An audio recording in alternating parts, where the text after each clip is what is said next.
Channel सागर भक्तिमाला में आपका स्वागत है। कार्तिक मास महात्मा अध्याय 33। सूत जी ने कहा कि भगवान श्री कृष्ण अपनी प्रियतमा सत्यभामा को यह कथा सुनाकर संध्या पूजन के लिए माता के घर चले गए।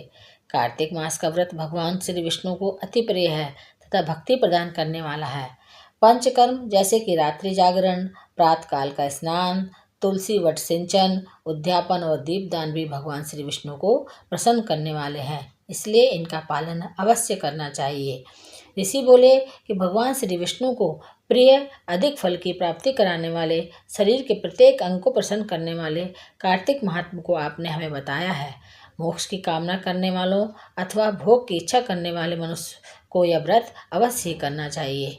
इसके अलावा हम आपसे एक बात और पूछना चाहते हैं, यदि कार्तिक मास का व्रत करने वाला मनुष्य किसी संकट में फंस जाए या वह किसी वन में हो या व्रती किसी रोग से ग्रस्त हो जाए तो उस मनुष्य को कार्तिक व्रत को किस प्रकार करना चाहिए।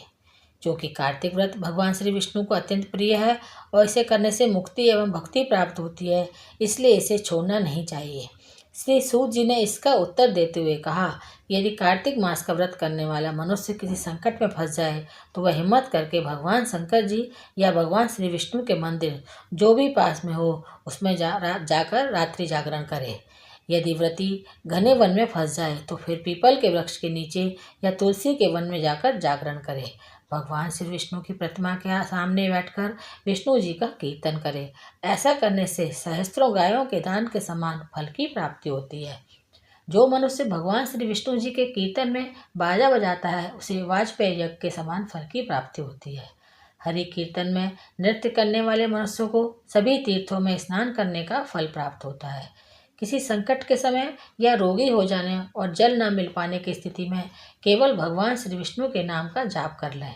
यदि उद्यापन न कर सकें तो व्रत की पूर्ति के लिए केवल ब्राह्मण को भोजन करवा दें।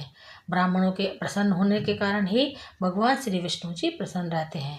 यदि मनुष्य दीप दान करने में असमर्थ है तो दूसरों के दीप की वायु आदि से भली भांति रक्षा करे।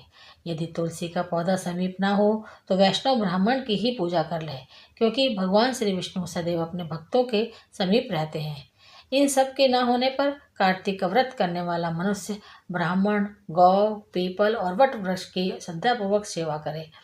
सौनक आदि ऋषि बोले कि आपने गौ तथा ब्राह्मणों के समान पीपल और वट वृक्षों को बताया है और सभी वृक्षों में पीपल तथा वट वृक्ष को ही श्रेष्ठ कहा है, इसका कारण बताइए।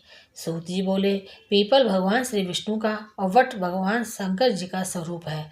पलाश ब्रह्मा जी के अंश से उत्पन्न हुआ है।